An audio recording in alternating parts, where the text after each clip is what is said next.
Si algo ha caracterizado de buena manera a este canal es la forma en la que les hemos ido descubriendo una cara distinta a los villanos que sin intentar lavarla, nos muestra que en muchas ocasiones la perspectiva del protagonista puede distorsionar un tanto la realidad del villano. No obstante, conforme hemos analizado y calificado tantos planes, motivos y circunstancias en las que surge un personaje de esta índole, hoy quiero responder a un comentario que no solo una persona me ha dejado, sino que a lo largo de mis videos me han cuestionado sobre cuál sería la mejor forma de generar a un villano. Es por esto que en el video de hoy no pretendo darte una guía de cómo escribir a uno que funcione, sino que me gustaría que juntos veamos varios elementos que, si se usan bien, podrían ayudar a generar a un personaje decente y quizás, juntando los correctos, obtener lo más cercano al villano perfecto. Por lo que sin más por el momento, ahora comenzamos.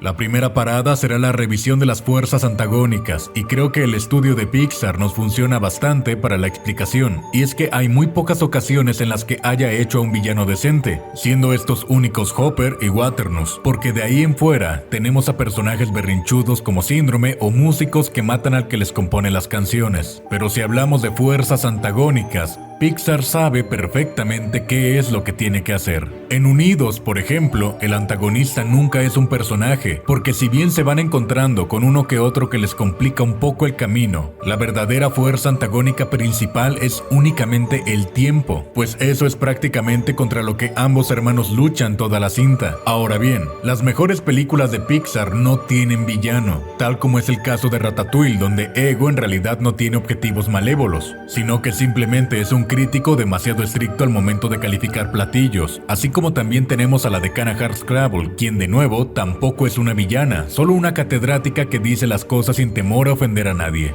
De igual forma, su más reciente joya también carece de un personaje malvado, puesto que en Soul, Terry únicamente está cumpliendo con su trabajo, nunca con el afán de hacer el mal. Hay historias en las que quizás no encuentres la forma de meter a un villano en el estricto sentido de la palabra, pero muchas veces esa situación puede derivar en establecer a un antagonista únicamente, sin necesidad de que específicamente sea malvado, tal como hace Pixar en sus mejores cintas. Ahora bien, es justo revisar algo que pudiera considerarse clásico, pero que en realidad es un terreno bastante peligroso, y este es el villano puro, o como lo llamaremos en este video, el villano irracional. Es muy válido hacer historias donde exista un villano que no tenga verdaderos motivos para hacer lo que hace. Sin embargo, hay que saber muy bien dónde ponerlo, porque podríamos terminar en un gran personaje o en uno bastante ridículo. De entrada, el villano que es malo porque sí tiene un lugar seguro en las historias más sencillas. Pues por ejemplo, la Maléfica clásica funcionó gracias a que en ese tiempo Disney no se preocupó por entregar una historia elaborada, razón por la que no parecía necesario darle razones a esta para ser malvada. Sin embargo,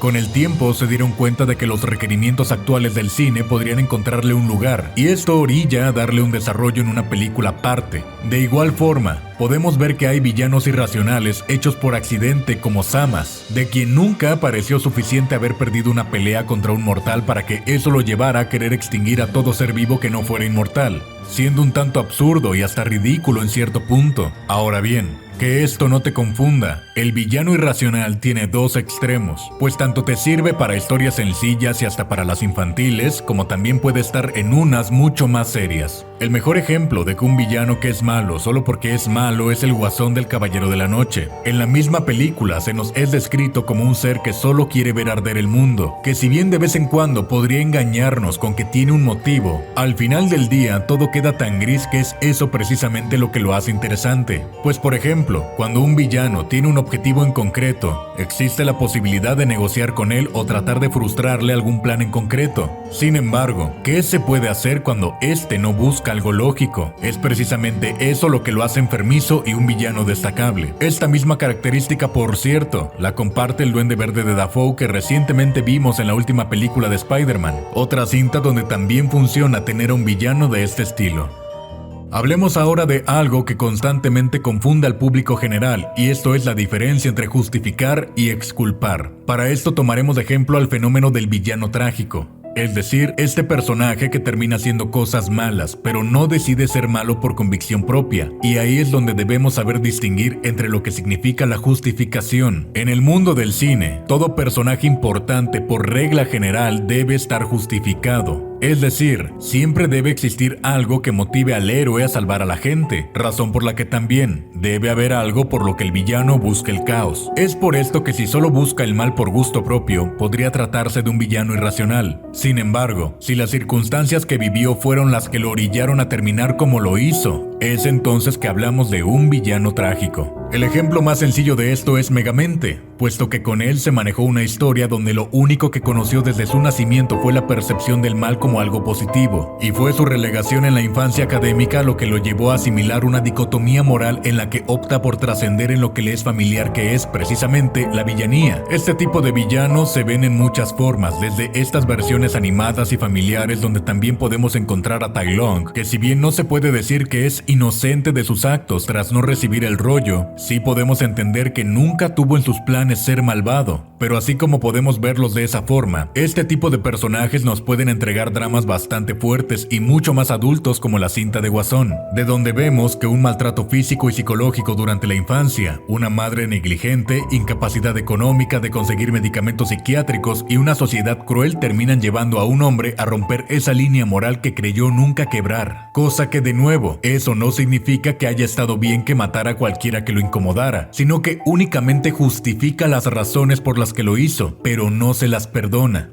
Avanzando en este recorrido, llegamos a un terreno aún más escabroso, que es precisamente el del antihéroe. Irónicamente, me gustaría decirte un ejemplo de qué cosa no es un antihéroe. Pues si bien en algún momento he dicho que estoy a favor de los ideales de Light Yagami, cuando hice su análisis en la mente del villano, dictamos que este en realidad no era un antihéroe como muchos piensan, sino que era un villano completamente. Pero ¿por qué si este mataba criminales? El truco está en el objetivo. Al final de la historia, Light no quería únicamente limpiar el mundo de criminales, cosa que si se hubiera quedado así, tendríamos a un antihéroe entero. No obstante, el problema está en que este quería ser adorado como un nuevo dios y tener al mundo bajo su control, razón por la que asesinar criminales terminó siendo algo que hacía únicamente para demostrar su poder y así llegar a tener el dominio de la humanidad. La clave para que alguien sea considerado un antihéroe es que encuentre el bien mayor a través de cualquier método, al más puro estilo de los postulados de Maquiavelo. Es decir, un antihéroe debe ser capaz de romper paradigmas morales siempre y cuando sean en pro del bien de la mayoría, puesto que si pensamos que solo por vencer a alguien malo ya eres el héroe, Titán de Megamente sería el bueno de la película. Ojo, hay que recordar que no porque el personaje crea que está haciendo el bien ya por eso es un antihéroe, pues el bien del que se habla debe serlo objetivamente y no subjetivamente, razón por la que Thanos no entra en esta categoría, por ejemplo, pues su solución en realidad estaba muy lejos de ser la mejor y únicamente terminaba por acarrear más problemas, tal como se lo explicó Pantera Negra en esa realidad alterna, razón por la que podemos concluir que el antihéroe no es aquel que hace algo malo por el bien de unos pocos ni el suyo, sino que un antihéroe es el que está dispuesto a hacer algo horrible por el bien de todos.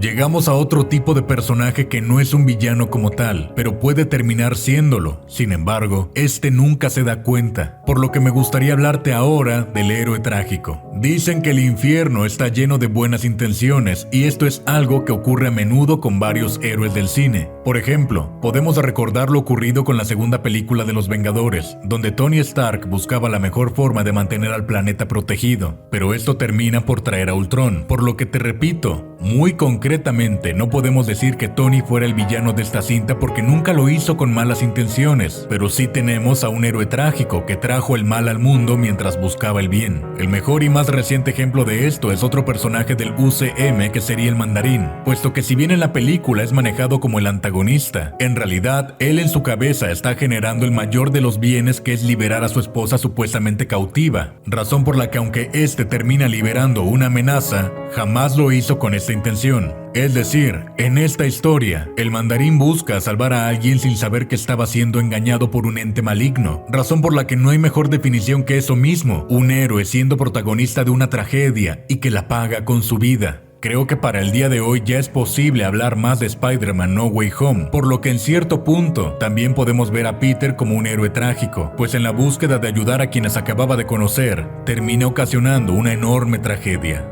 Ahora bien, como último punto de este video, una de las cosas que pueden hacer más potente a un villano es precisamente su humanidad. A lo que me refiero es que generar personajes perfectos y absolutos puede crear cierto rechazo, pues a cualquiera les puede parecer aburrido un héroe completamente perfecto y que todo le sale bien, por lo que pocas cosas se vuelven tan interesantes como un personaje lleno de matices, y más aún si este es un villano. Es decir, podemos entender esto cuando vemos el mal en un personaje desde distintos aspectos, pues existen algunos que cometen actos crueles por un bien mayor, pero al mismo tiempo pueden caer en tentaciones. Villanos que juran ser los héroes de su propia historia y que dependiendo del punto y el cristal del cual se mire, podemos ver a un hombre o a un monstruo. Cuando pensé en Frollo nació una idea, pues vi que un personaje con tantos matices, dilemas, juicios y perspectivas podría ser el eje de una historia cuanto menos interesante, y es por eso que me gustaría invitarte a que este 25 de diciembre aceptes un regalo de mi parte, pues ese día a las 6 de la tarde hora México estaré subiendo el tráiler de un cortometraje que solo será posible con tu apoyo, y tengo la esperanza de que cuando lo veas quieras unirte conmigo a ver de otra forma la historia de Frollo,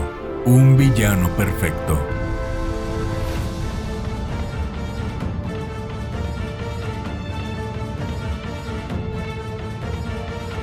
Agradezco enormemente a los suscriptores que han decidido apoyarme convirtiéndose en miembros del canal. Muchas gracias. La música utilizada en este video ha sido cortesía del compositor Lucas King. No dudes en escucharlo. Ayúdame a hacer crecer esta comunidad suscribiéndote y activando las notificaciones. Ahora, duerme tranquilo.